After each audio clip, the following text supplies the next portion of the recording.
E colocar aqui a tela para vocês.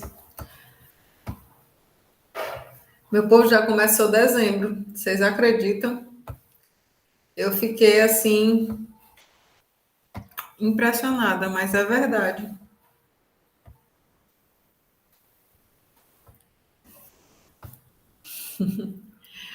Bora lá. Pessoal, como eu falei para vocês na aula passada, né? Hoje a gente trabalharia com a conservação de energia, né? E aí a gente ia começar também a falar sobre a equação de Bernoulli, de acordo com o nosso cronograma, né? E aí na aula que vem a gente já passa para a parte de análise diferencial do escoamento. São duas aulas e eu vou cadastrar aquelas aulas extras, né, referentes às aulas de exercícios dessas duas partes. Para no dia 14 a gente ter a nossa aula de dúvidas para a prova do dia 16. Eu já coloquei para vocês no Cigarra também o questionário, tá? Tá lá disponível de hoje até o dia 16, que é o dia da prova. E é isso, vai dar tudo certo. Vão lá fazendo essas questões para a gente poder tirar dúvida, para poder tirar, né? Melhorar aí os nossos resultados, tá bom? Então, na aula de hoje, o nosso objetivo é trabalhar com o nosso terceiro princípio, né, de conservação, né, nessa perspectiva integral, que é a conservação de energia.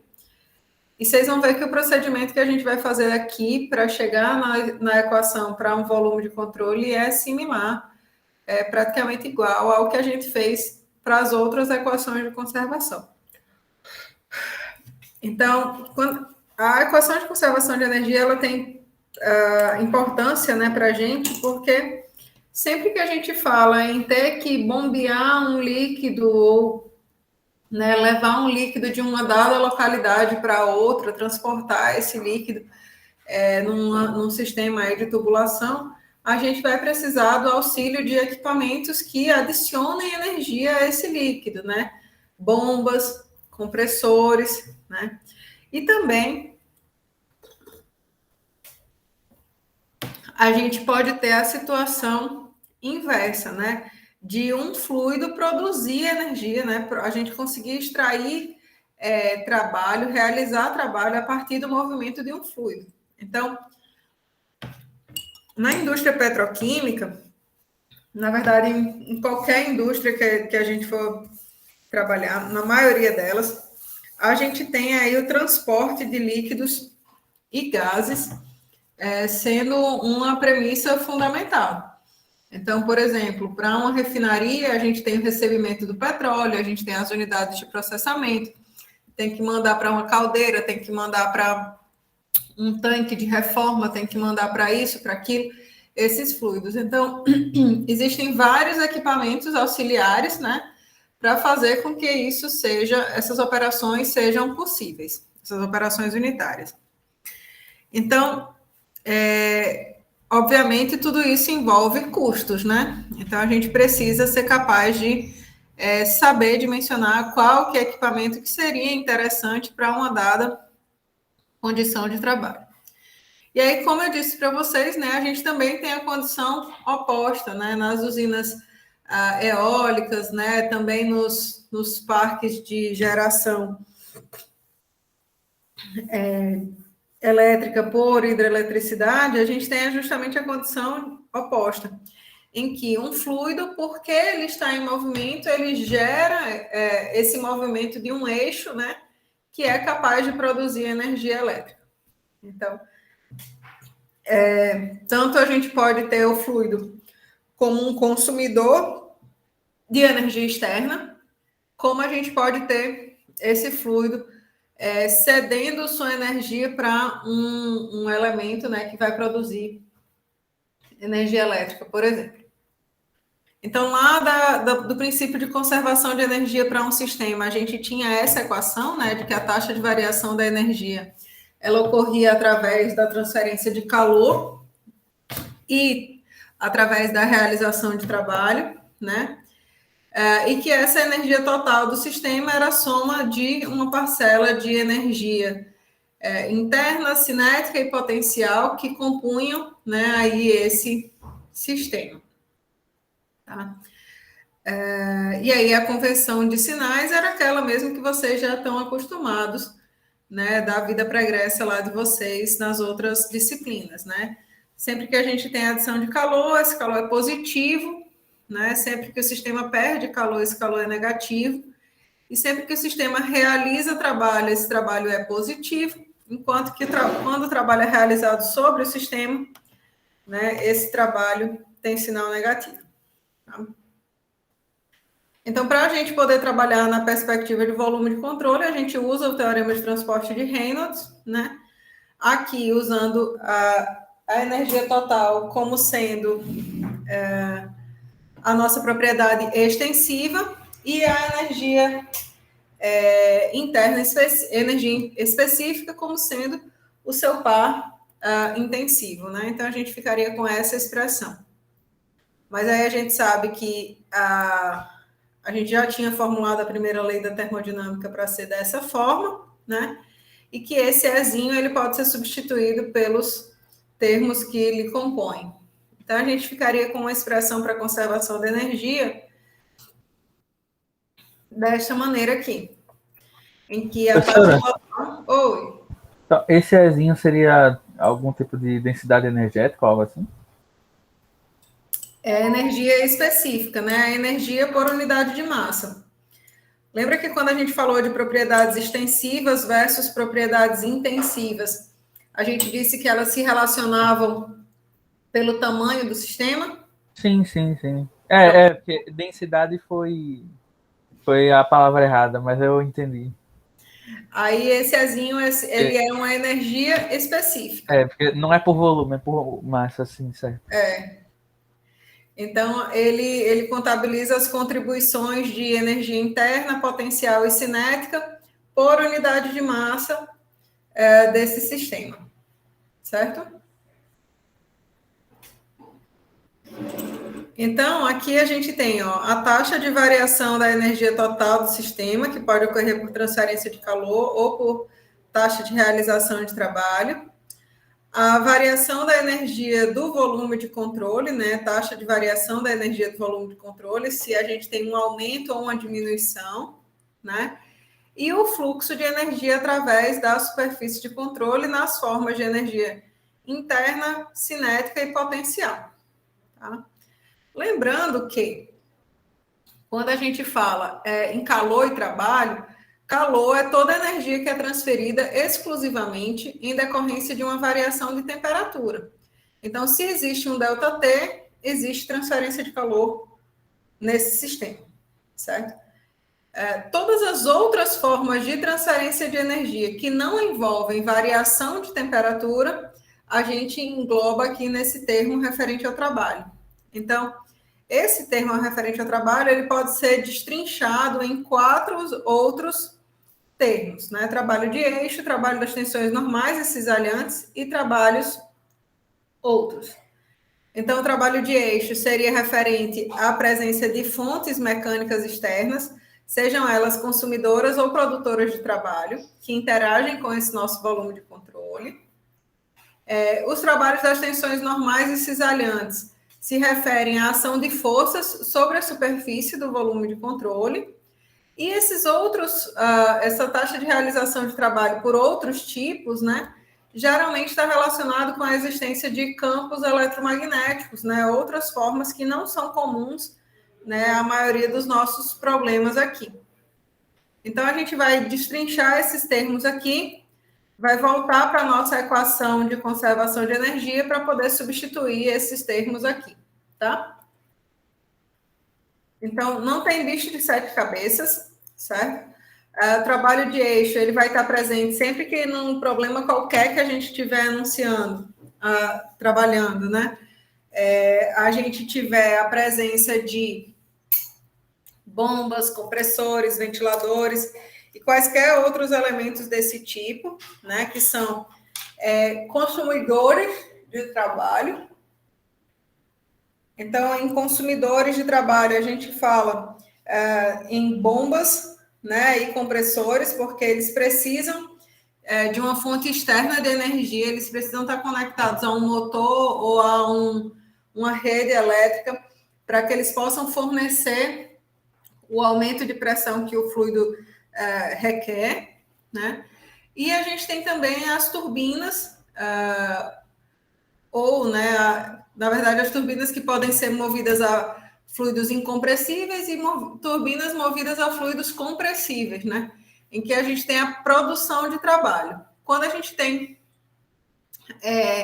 por exemplo, a produção de energia em uma hidrelétrica, a gente tem o fluido incompressível, que é a água, movimentando as pás das turbinas, e aí esse trabalho, esse movimento dessas pás giratórias, né, é que gera a energia elétrica. E aí a mesma coisa, similarmente, né, acontece nas usinas, nas turbinas eólicas, né? A gente tem o movimento do fluido, no caso agora o ar, que é um fluido compressível, promovendo aí esse movimento das pás, tá? O trabalho das tensões normais e das tensões cisalhantes, como eu falei para vocês, ele é referente à ação de uma força, né, que promove aí um deslocamento.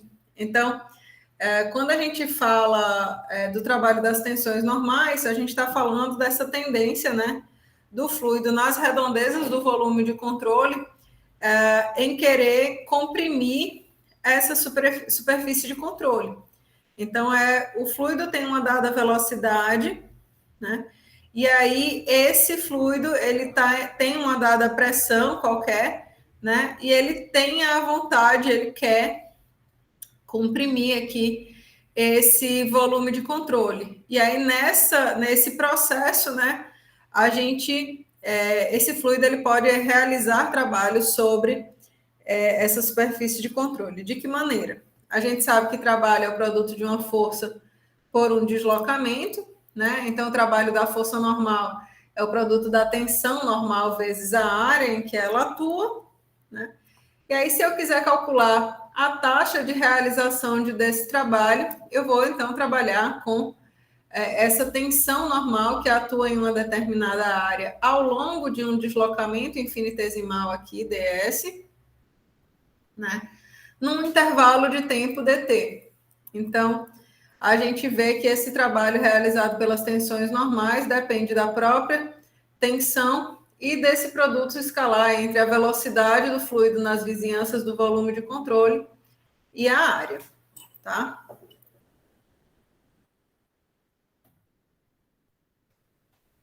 Então, se a gente quiser calcular essa potência que é consumida para deformar o volume de controle, né, de maneira a comprimi-lo, né, a gente tem essa expressão para o trabalho das tensões normais, onde a gente acrescenta esse sinal negativo pelo trabalho ser exercido sobre o volume de controle, certo?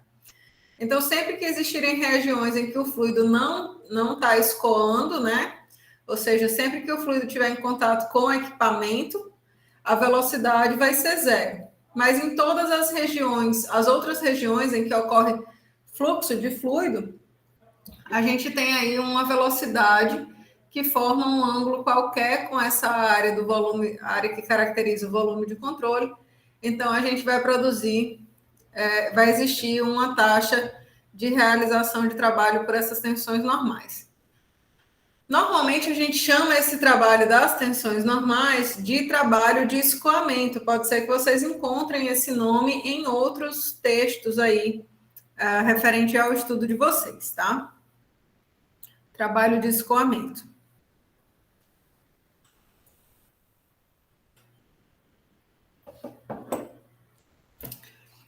O caso das tensões cisalhantes, ele é similar ao caso do trabalho das tensões normais, certo? É um esforço tangencial que vai ser exercido sobre esse volume de controle no intervalo de tempo ΔT, né, sendo produzido aí pelo fluido que está nas vizinhanças desse volume de controle. A questão aqui é que esse trabalho das tensões cisalhantes, perceba que a força de cisalhamento ela atua nessa direção, que é sempre, obrigatoriamente, perpendicular a esse vetor que caracteriza a área.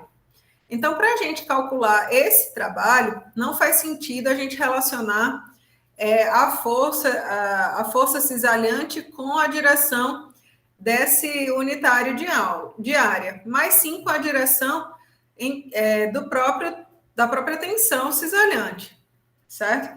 Então, quando a gente vai fazer esse cálculo da taxa de realização de trabalho pelas tensões cisalhantes, o produto escalar que a gente deve considerar agora é o da velocidade com esse plano no qual as tensões cisalhantes estão atuando, certo?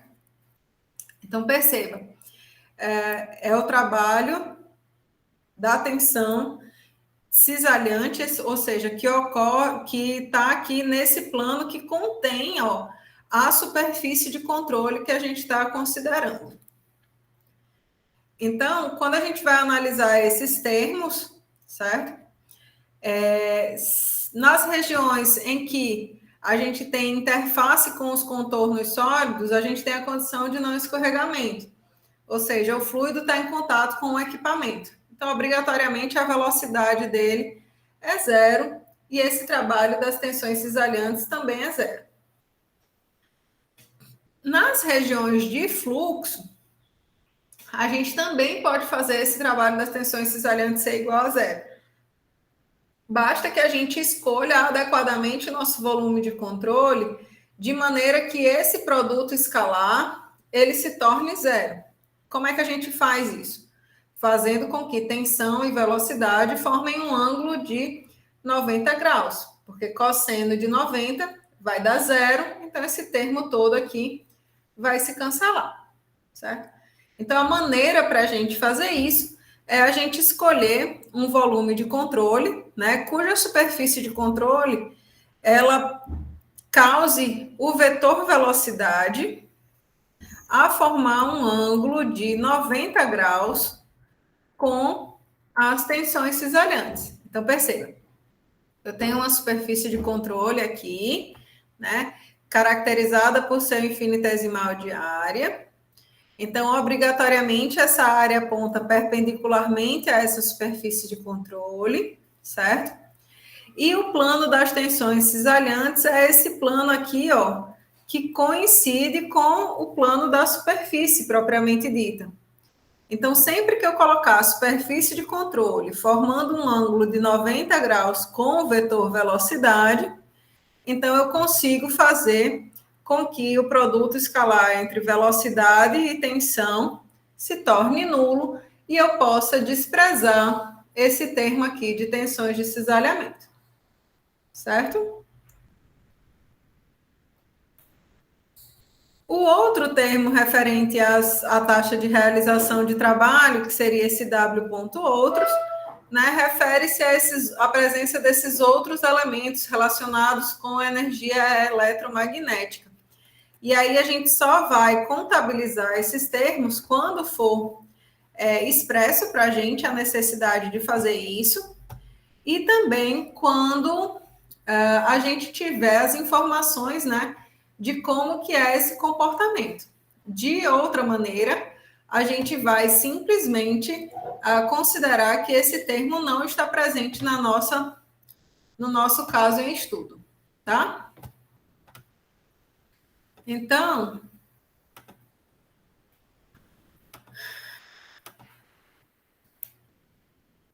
se a gente voltar para a nossa equação de conservação de energia que a gente estava trabalhando, né?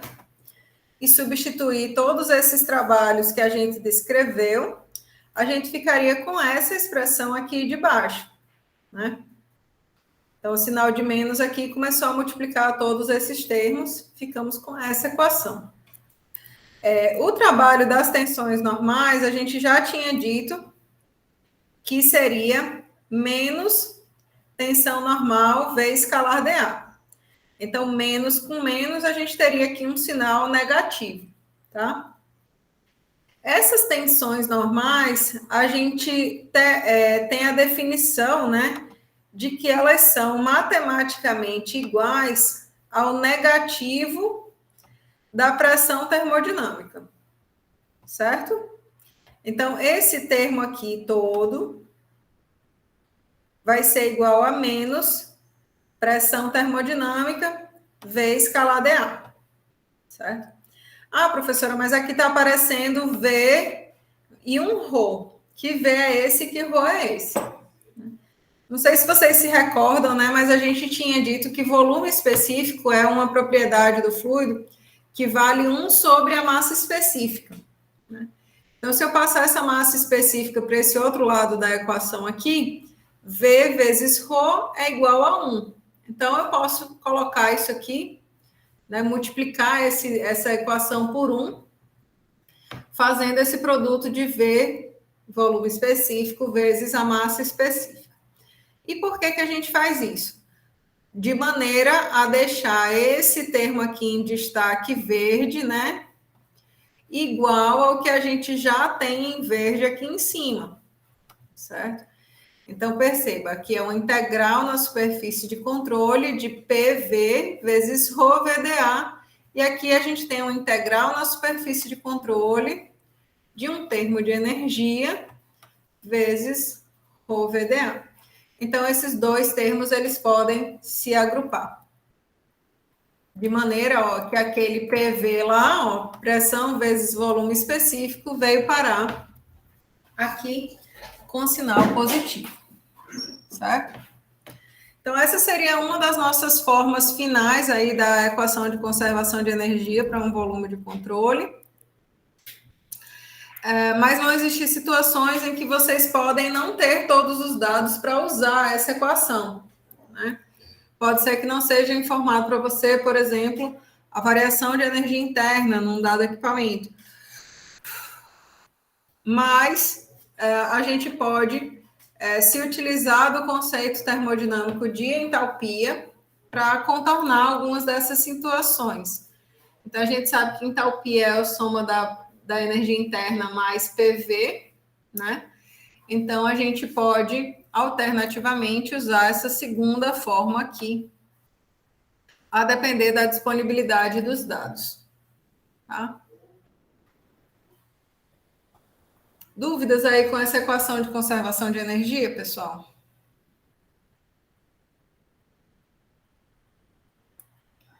Bom, então, essa seria a nossa equação geral de conservação de energia para 99% aí dos casos dos escoamentos, certo? Porém, existem casos especiais, né, que a gente deve tratar, como é o caso especificamente, né, da equação de Bernoulli. Então, a equação de Bernoulli, ela pode ser obtida a partir dessa equação da conservação de energia, né? Considerando que o escoamento, em caso, né, se dê de maneira permanente e que os efeitos viscosos possam ser desprezíveis, né? Então, nesse caso, quando a gente diz que esses efeitos viscosos são desprezíveis, a gente está falando, na realidade, que o escoamento ele ocorre sem atrito. Então, não vai existir geração de calor em decorrência perdas por calor, por decorrência do atrito, nem variação de energia interna do fluido em decorrência do atrito, certo? Além disso, né, essa equação de Bernoulli, ela surge num momento em que a mecânica dos fluidos basicamente só trabalhava com líquidos, né? Então, era muito baseada lá na hidráulica, realmente. Então, ela se aplica para escoamento de fluidos incompressíveis, né? Nessa época, a gente não tinha informação sobre esses escoamentos compressíveis, como que ocorriam e tudo mais, tá? E, obviamente, ela ocorre, né? Ela é uma representação simplificada, né, da conservação de energia. Então, ela despreza as situações em que existe presença de máquinas, tá?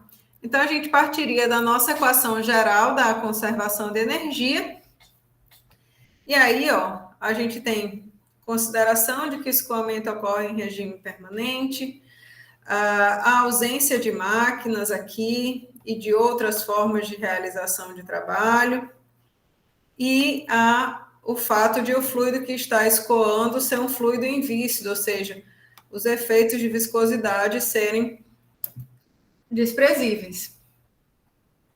Quando a gente vê esse conjunto de simplificações, né, a equação ela se torna bem mais simples, né?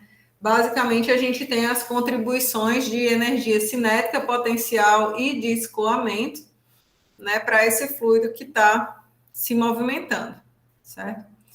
Como a gente sabe que o escoamento ele se dá obrigatoriamente em regime permanente, então na equação da continuidade, que a gente teria aquele termo lá de variação temporal da massa que está contida no volume de controle, né, aquele termo ele é cancelado, então a gente fica com a integral na superfície de controle de ρ VdA sendo igual a zero, né?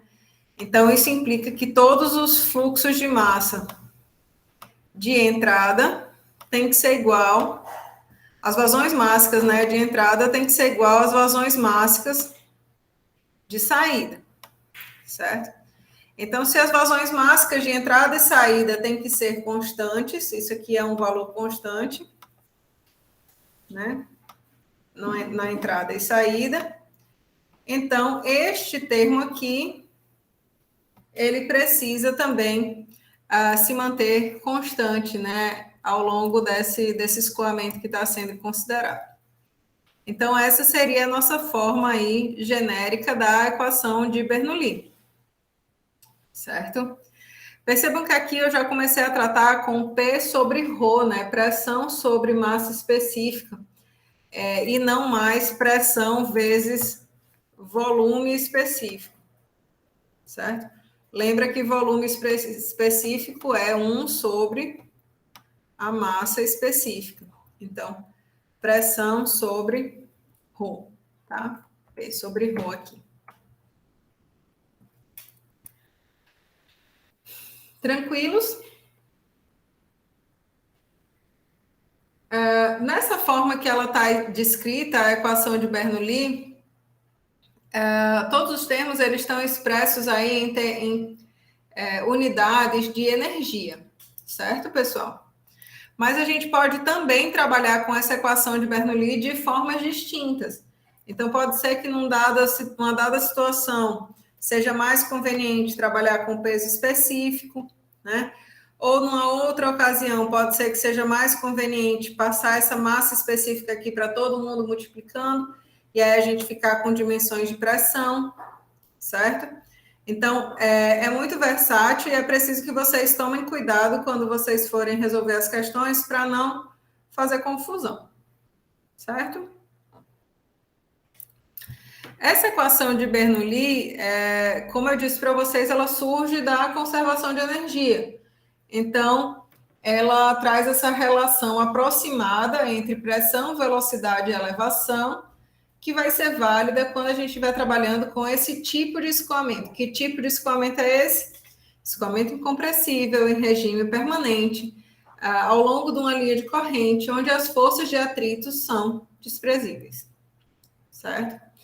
Então, existem regiões de um mesmo escoamento em que a equação de Bernoulli ela é válida, e existem regiões em que a equação de Bernoulli não é válida. Sempre que a gente tiver proximidade com contornos sólidos, como é o caso daqui, dessa região cinza, né, a gente tem a presença de efeitos viscosos. Então, nessa região, próxima aos contornos sólidos, a gente não pode aplicar a equação de Bernoulli, certo? Aqui eu trago algumas outras formas da gente pensar sobre essa equação de Bernoulli, né? Só para a gente entender que realmente ela traz esse princípio da conservação da energia, né? Nesses sistemas que não tem perda de energia na forma de atrito, né? Então não gera calor nem conversão em energia térmica, né?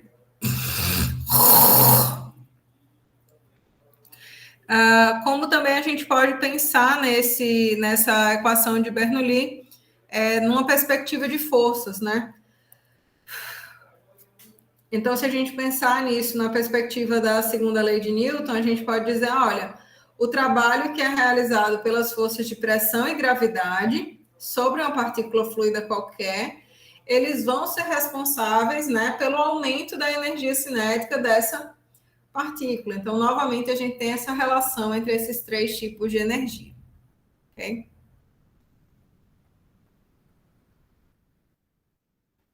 Bom, como eu falei para vocês, a gente pode expressar essa equação de Bernoulli da maneira que a gente quiser, né? Então, se a gente opta por deixar essa expressão nessa forma que está aí descrita para vocês, todos os termos eles têm dimensão de pressão, certo? Então, se vocês fizerem uma análise dimensional de cada um desses termos, vocês vão ver que todos eles apresentam unidades, né, dimensão aí de pressão, certo? E aí, convenientemente, isso é feito porque pressão é uma quantidade que a gente pode medir muito facilmente com o uso de instrumentos que a gente já desenvolveu lá na primeira unidade, né?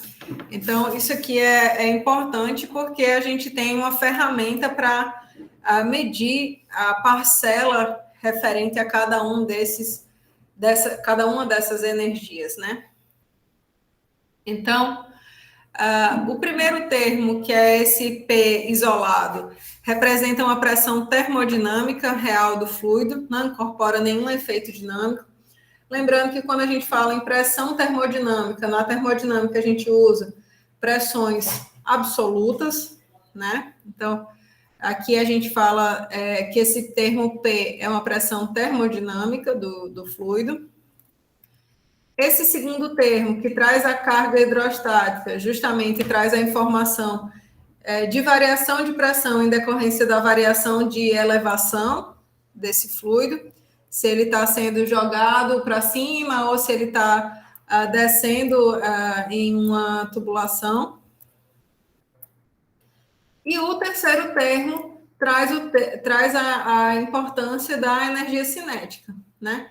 Então, esse terceiro termo, que é a pressão dinâmica, ele representa a carga de pressão que o fluido tem por ele estar se movimentando a uma dada velocidade. Então, isoladamente, para eu calcular esse termo, eu precisaria levar aquele fluido que está escoando com uma velocidade V até o repouso de uma maneira isentrópica, ou seja, de uma maneira reversível e adiabática para garantir que a condição de escoamento sem atrito permaneça válida, certo? Então, esse é o termo de pressão dinâmica do fluido.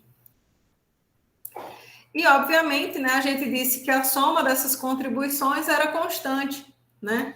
Que constante é essa? Essa constante é a pressão total dessa linha de corrente, né? Então, a pressão total é a soma das contribuições dinâmica, estática e hidrostática desse movimento, desse fluido que está em movimento.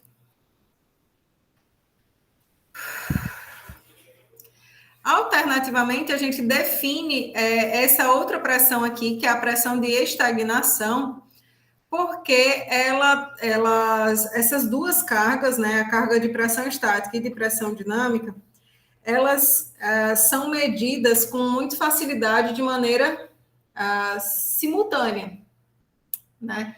Então, dessa maneira, quando a gente faz a medida dessas duas parcelas de pressão simultaneamente, a gente consegue estimar a velocidade do escoamento do fluido, certo?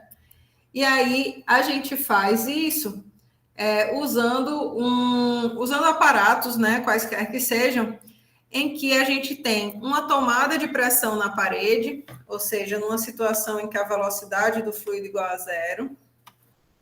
Por quê? Porque essa tomada de pressão na parede vai me dar a informação da pressão termodinâmica desse escoamento, certo? E a gente faz também a tomada de pressão numa linha aqui do escoamento. Por quê? Porque o fluido que está escoando aqui, ele já está sujeito a essa pressão termodinâmica, né?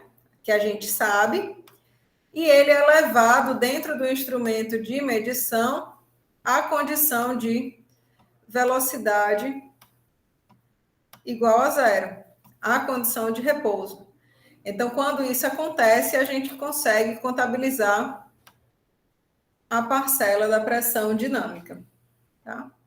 E aí, dessa maneira, a gente tem estimativas confiáveis da velocidade desse escoamento. E aí é justamente o que o instrumento de medida, né, o tubo de Pitot, faz. Ele tem uma tomada de pressão na direção do escoamento, né?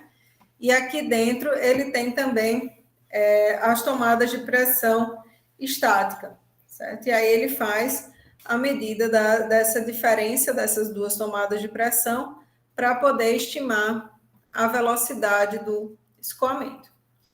E é esse instrumento que é utilizado nas asas aí de aviões para estimativa das velocidades, tá? Dúvidas, meu povo? Eu sei que isso aí já estava tudo mandado para vocês anteriormente, mas eu sempre gosto de saber se vocês entenderam o que era o conteúdo, como que ele chegou até aí, de onde que a gente partiu.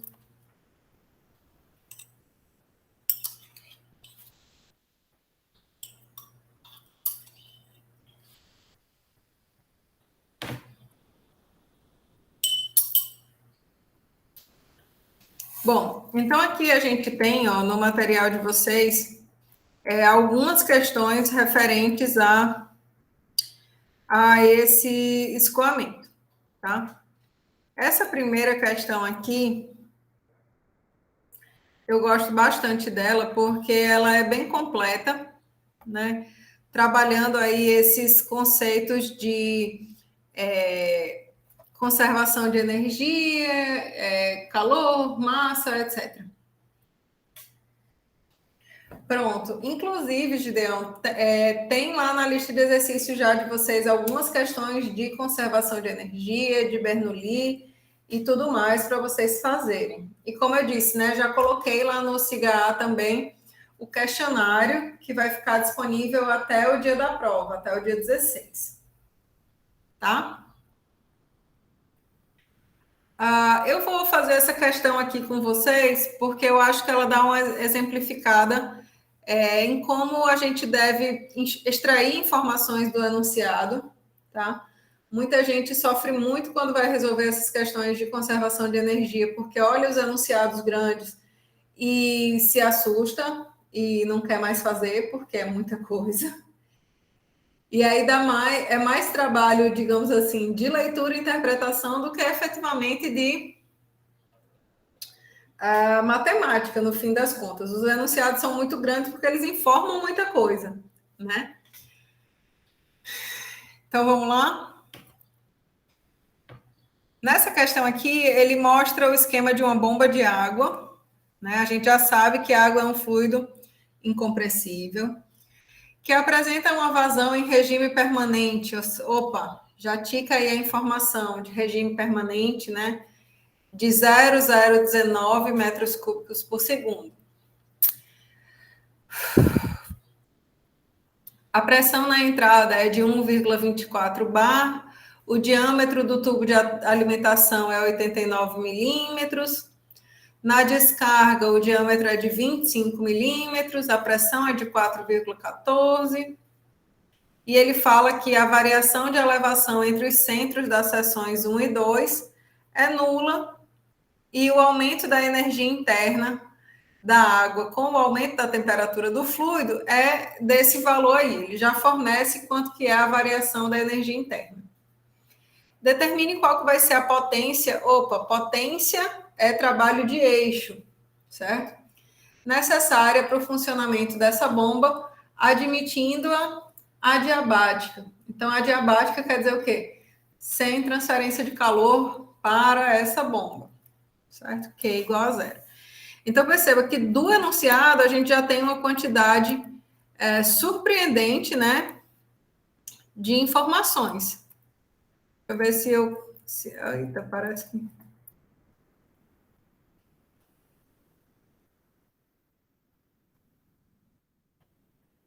Deixa eu voltar aqui para o começo, porque ela meio que... Pronto.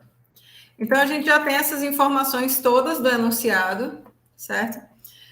Eu coloquei aqui um volume de controle, qualquer para vocês, mas no própria figura já tem delimitado um volume de controle apropriado para vocês.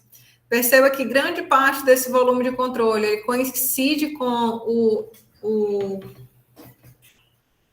o equipamento, né? Então, quando a gente tem essa coincidência aqui com os contornos do equipamento, isso facilita a nossa vida. Por quê? Porque a gente já cancela vários termos de realização de trabalho nesses trechos, porque a velocidade do fluido é zero. Tá? E existem duas regiões, uma região de entrada e uma região de saída, certo? Como ele disse que o escoamento,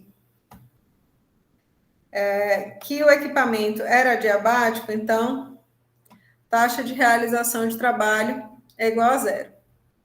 O nosso interesse é de calcular essa taxa de realização de trabalho, a potência dessa bomba, certo? E aí, para a gente avaliar esses outros termos, né, primeiro a gente sabe que não é citado outras formas de realização de trabalho, então a gente já cancela aqui de cara, tá? E a gente fica com a pergunta a respeito do trabalho das tensões cisalhantes, né? Mas não precisa se preocupar com o trabalho das tensões cisalhantes se a gente escolhe apropriadamente o nosso volume de controle, né? De maneira que essa superfície de controle aqui, ó, ela fique perpendicular ao vetor velocidade. Por quê? Porque se isso acontece, a gente faz com que a tensão cisalhante, né, que atua neste plano aqui, ela forme um ângulo de 90 graus com a velocidade, e dessa maneira, ó, a gente cancela a contribuição de trabalhos das tensões cisalhantes. Certo? Além disso, no enunciado, ele diz assim: olhe, o escoamento é em regime permanente. Se é em regime permanente, então, aqui a gente cancela esse termo e vai ficar com essa segunda expressão, né? Perceba que essa segunda expressão, na realidade, ela traz uma... Eu peguei esse termo aqui, ó, e separei já ele em superfície de controle referente à seção de saída e referente à seção de entrada, seção 1 e seção 2, certo? Então, na seção de entrada, a gente tem todas essas parcelas de energia, e na seção de saída, a gente tem todas essas outras parcelas aqui de energia. Ele diz no enunciado também, ó, que a variação de elevação dos centros das seções 1 e 2 é nula. Então, ó, não existe variação desse termo aqui de energia potencial. Então, a gente fica com essa última expressão aqui para a gente trabalhar. Professora, eu não entendi. Por que tem termo que tem sinal positivo? Por que tem termo que tem sinal negativo? De onde que veio esse M-ponto? Né? Esses termos aí, eles surgem, pessoal, da nossa conservação da massa, né? De que maneira? A equação da conservação da massa... Eita, peraí. A equação da conservação da massa é essa daqui, certo? Taxa de variação da massa no volume de controle é menos o fluxo líquido de massa através da superfície de controle. Como o escoamento é em regime permanente, esse primeiro termo aqui, ele é igual a zero. Então, a gente fica com este segundo termo, que é a integral de ρ/VdA na superfície de controle. Então, se desmembra na seção de entrada e na seção de saída, 1 e 2. Então, a gente vai avaliar este termo na seção 1, que vai obter ρ, V1A1 vezes o cosseno do ângulo formado entre velocidade e área, aqui nessa seção 1, né? Então, velocidade e área, né? Esse ângulo aqui formado é de 180 graus. E na seção 2, ρ V2A2 cosseno de 0 graus. Então, a gente consegue ver que esse cosseno de 180 vira esse sinal negativo para todos os termos referentes à seção de entrada. E esse cosseno de 0 graus fornece, né, o sinal positivo para os termos referentes à seção de saída. Certo? Então, ρ V1A1 tem que ser igual a ρ V2A2 pela conservação da massa, né? Como o fluido que a gente está tratando é água, é um fluido incompressível, então a massa específica na seção 1 é igual à da seção 2. E aí, a gente pode dizer que esse termo, ρ V1A1 ou ρ V2A2, vai ser igual à vazão mássica do escoamento. Então, quando a gente volta lá para a nossa equação que a gente estava trabalhando, a gente fica com a vazão mássica do escoamento colocada em evidência, que multiplica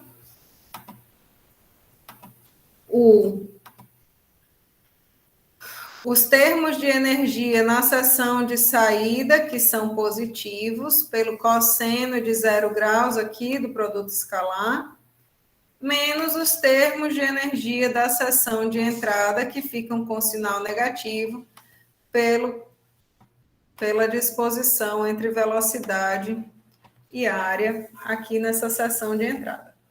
Certo? Então, quando a gente faz isso, a gente fica com esta expressão. Tá? E aí, o que acontece? A variação de energia interna entre a seção 1 e 2, a gente tem aqui. Esse valor vale 279 joules por quilograma. A pressão na seção 2 e a pressão na seção 1, a gente também tem. Né? Nos resta saber quem é V1 e quem é V2, que não é fornecido diretamente. Mas é fornecido indiretamente, por quê? Porque ele fornece para a gente a vazão volumétrica, né, do escoamento. E aí a gente sabe que a vazão volumétrica, que é justamente lá da equação da continuidade, ó, a vazão volumétrica é o produto da velocidade pela área. Então, aí a gente consegue calcular quais que são as velocidades na seção 1 e na seção 2 para substituir aí na nossa equação. Certo? Então, com isso, a gente calcula todo o trabalho, toda a taxa de realização de trabalho de eixo necessária para o funcionamento dessa bomba. Cuidados para vocês terem nessa questão aqui. Conversões de unidade, né? As pressões estão em bar. Então, vocês precisam converter aí para ficar em unidades coerentes. A variação da energia interna é dada em joules por quilograma, né? Então, tem que ver se joules por quilograma é compatível com bar por massa específica, né? Então, vocês vão precisar avaliar para que todos esses termos daqui, eles estejam na mesma unidade, ok?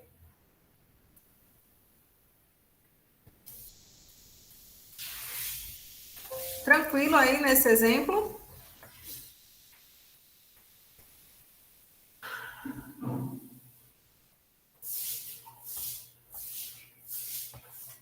Bom,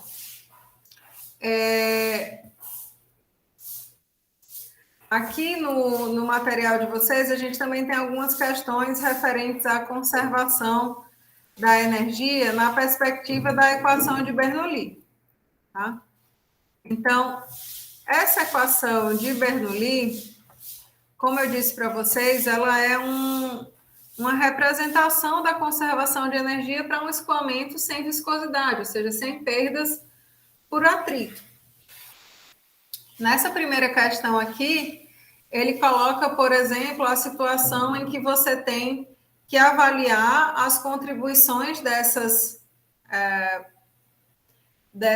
cargas de energia, né, para um escoamento ao longo de uma seringa, tá?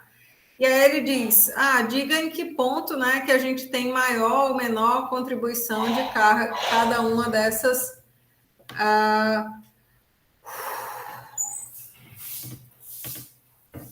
desses tipos de energia.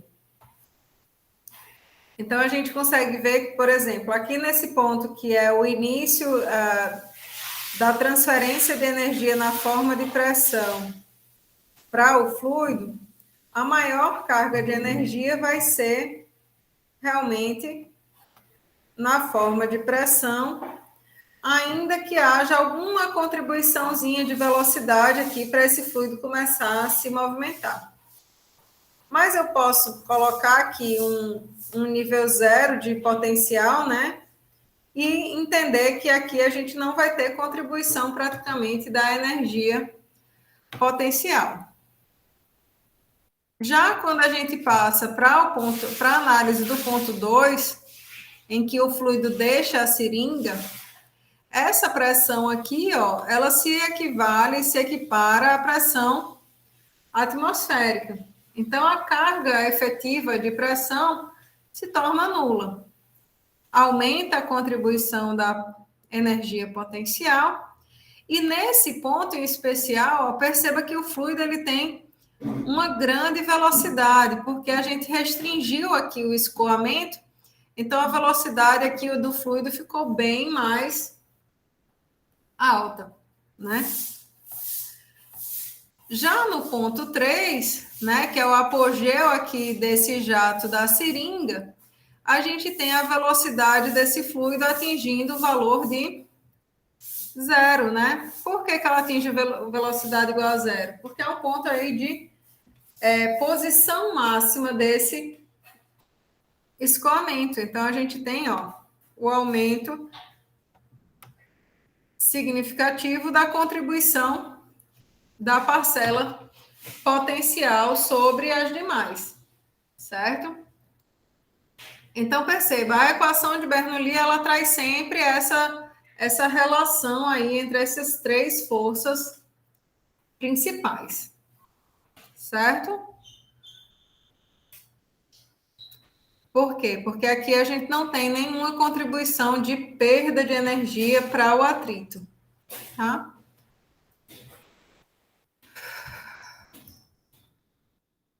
Aqui mais na frente, a gente tem algumas questões referentes a essa parcela, né, de equação de Bernoulli. Essa questão aqui, especificamente, ela é bem interessante porque, primeiro, ela trabalha com um fluido que inicialmente a gente acharia que era um fluido compressível, né, porque a gente está falando de ar, mas, na realidade, é um problema de escoamento incompressível e a gente pode, sim, utilizar a equação de Bernoulli. Porque, veja só, na questão ele fala assim, ar escoa em regime permanente com baixa velocidade.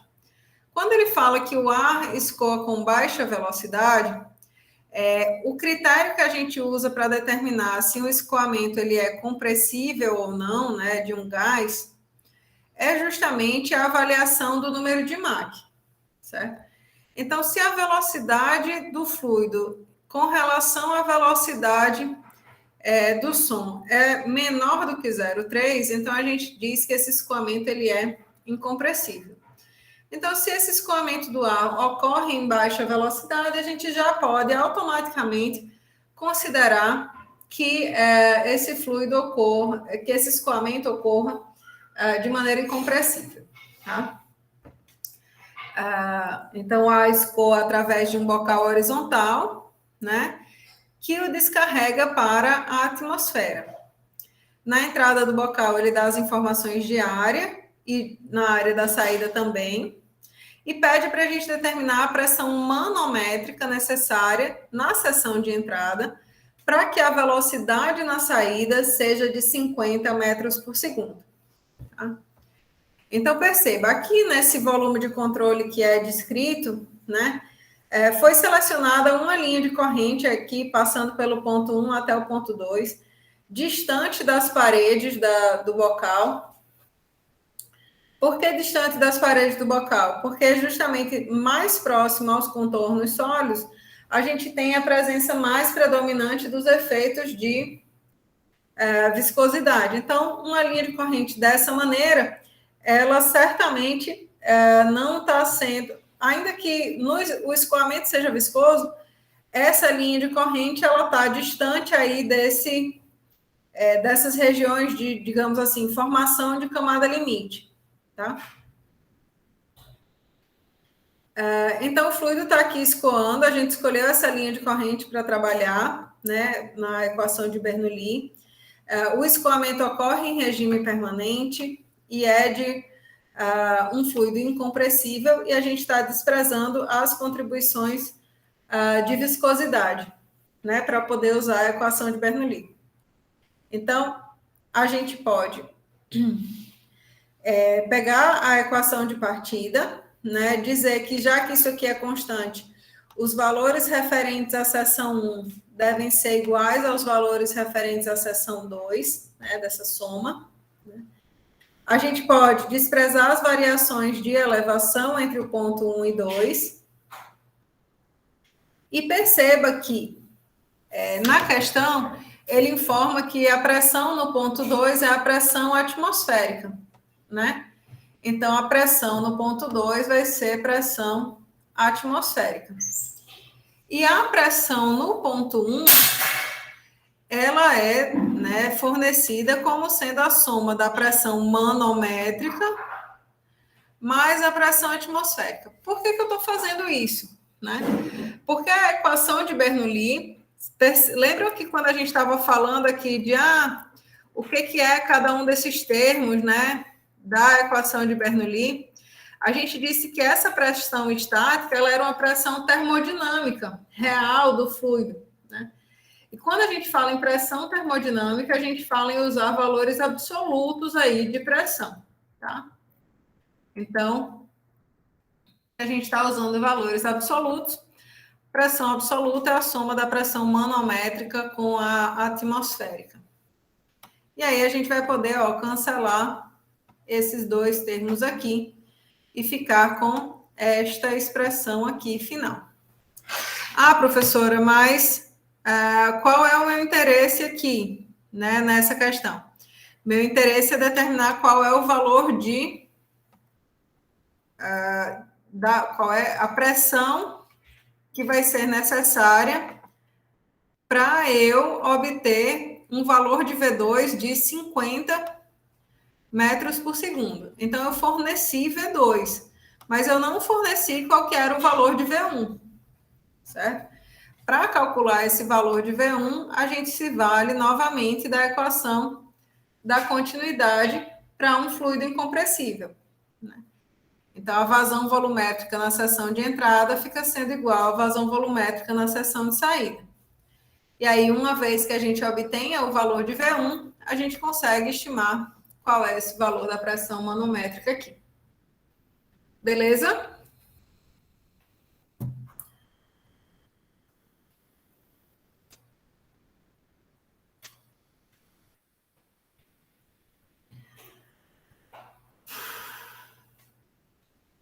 Bom,